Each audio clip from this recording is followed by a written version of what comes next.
जब आप शादियों और पार्टियों में सिर्फ इसलिए खाना फेंकते हैं क्योंकि ज्यादा ले लिया या सब्जी अच्छी नहीं लगी, या जब हम रेस्टोरेंट्स में महंगा खाना ऑर्डर करने के बाद बिना खाए छोड़कर चले आते हैं, उसी वक्त कहीं और कोई भूख से अपनी जान गंवा रहा होता है। कभी सोचा है अगर ये पैसा और खाना हम गरीबों में बांट देते तो कितनी जिंदगियां बच सकती थी। जहां एक तरफ हम विश्व गुरु बनने का सपना देख रहे हैं, वहीं दूसरी तरफ एक कड़वी सच्चाई है। भारत में आज भी 19 करोड़ लोग भूखे सोते हैं और ये सिर्फ गिनती का एक हिस्सा है।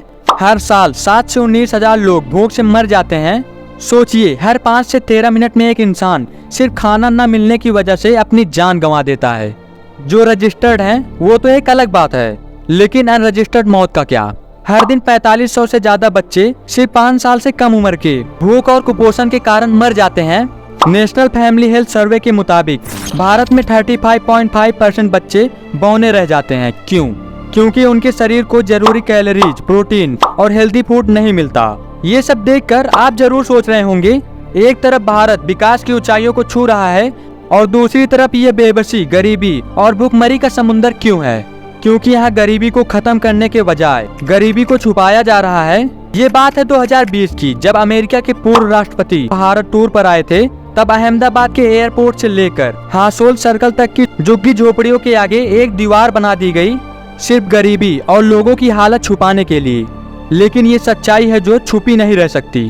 भारत में गरीबी अभी भी जिंदा है और इससे छुटकारा पाना जरूरी है। आखिर कैसे छुटकारा पा सकते हैं हम इस मुसीबत से? क्या सही शिक्षा, रोजगार और सही नेतृत्व से हम भूखमरी को खत्म कर सकते हैं? हमें सोचना होगा भूखमरी के इस चक्रव्यूह को। तो चलिए समझते हैं। Rapid population growth. जब पॉपुलेशन तेजी से बढ़ती है तो रिसोर्स जैसे पानी, खाना और जमीन की डिमांड अपनी हद पार करने लगती है। हर किसी को अपनी जरूरतें पूरी करना मुश्किल हो जाता है और ऐसे में गरीबी अपने पांव पसारती है। रोजगार के मौके कम हो जाते हैं। जब हर एक जॉब के लिए हजारों लोग फॉर्म भरते हैं तो सबको नौकरी मिलना मुश्किल हो जाता है।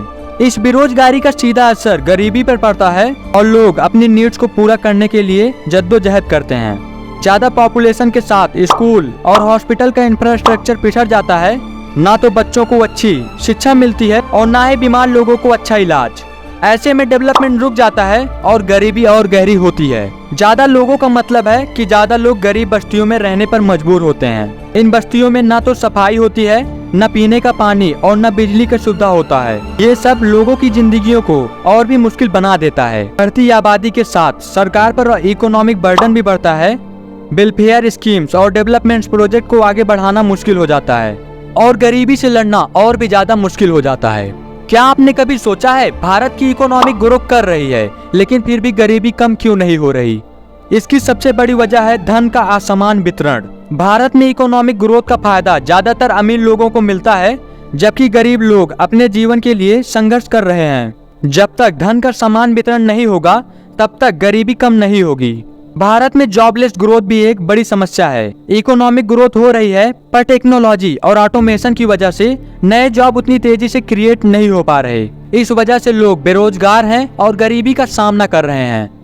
महंगाई और जीने के खर्चे दिन ब दिन बढ़ रहे हैं। आम आदमी को अपनी बेसिक जरूरतें पूरी करने के लिए भी मुश्किल का सामना करना पड़ता है। इकोनॉमिक ग्रोथ का फायदा तभी होगा जब लोग अपनी बेसिक नीड को आसानी से पूरा कर पाएंगे। Government schemes and corruption. हमारे देश में गवर्नमेंट पॉवर्टी कम करने के लिए कई स्कीम्स चलाती है, लेकिन इसका फायदा गरीबों तक पहुंचता नहीं है। Reason corruption. स्कीम्स का बेनिफिट तभी मिलता है जब किसी नेता या ऑफिसर से पहचान हो। ये स्कीम्स तो गरीबों की मदद के लिए होती है, लेकिन ये पोस्टर सिर्फ दीवार पर ही अच्छे लगते हैं। ग्राउंड रियलिटी तो कुछ और है। जो फंड्स गरीबों तक पहुंचना चाहिए वो करप्ट ऑफिसर्स की जेब में चले जाते हैं। गरीब अपनी गरीबी के साथ वहीं रह जाते हैं। मिडलमैन और ऑफिसर्स का एक नेटवर्क बनता है जो स्कीम के पैसे का एक बड़ा हिस्सा अपनी जेब में डाल लेते हैं। इस वजह से असली जरूरतमंदों को फायदा नहीं मिलता। कई बार तो ऐसे लोग स्कीम का फायदा लेते हैं जिसको इसकी जरूरत भी नहीं होती। असली गरीबों को कोई फायदा नहीं मिलता है। गवर्नमेंट स्कीम का पर्पज होता है पॉवर्टी खत्म करना, लेकिन जब सिस्टम करप्ट हो तो ये स्कीम गरीब को और मजबूर बना देता है। जब तक करप्शन का ये दांव पेच चलता रहेगा तब तक गरीबी वहीं की वहीं रहेगी और गवर्नमेंट स्कीम्स सिर्फ एक खोखला वादा बनकर रह जाएगी। Black money. ब्लैक मनी का पॉवर्टी में एक बड़ा और गहरा असर है। ये सिर्फ देश की इकोनॉमिक को ही नहीं बल्कि गरीबी के बढ़ने का भी एक बड़ा कारण है। जब काला धन का इस्तेमाल होता है तो पैसा इनलीगल तरीके से सर्कुलेट होता है, जिसका असली फायदा सिर्फ अमीर लोगों को होता है। अमीर लोग और अमीर होते जा रहे हैं क्योंकि उनका पैसा कई बार टैक्स के दायरे से बाहर होता है। वो इलीगल बिजनेसेस और इन्वेस्टमेंट के जरिए अपनी वेल्थ को बढ़ाते रहते हैं। इस तरह एक तरफ अमीर लोग और तरक्की करते जाते हैं तो दूसरी तरफ गरीब और ज्यादा गरीब होते जा रहे हैं। जब ब्लैक मनी से टैक्स नहीं दिया जाता तो सरकार के पास सोशल वेलफेयर, एजुकेशन और हेल्थ जैसे जरूरी सेक्टर्स में इन्वेस्ट करने के लिए पैसा कम होता है। इसका सीधा असर गरीब लोगों पर पड़ता है। उन्हें इन जरूरी सर्विस का पूरा फायदा नहीं मिल पाता जो उनका हक है।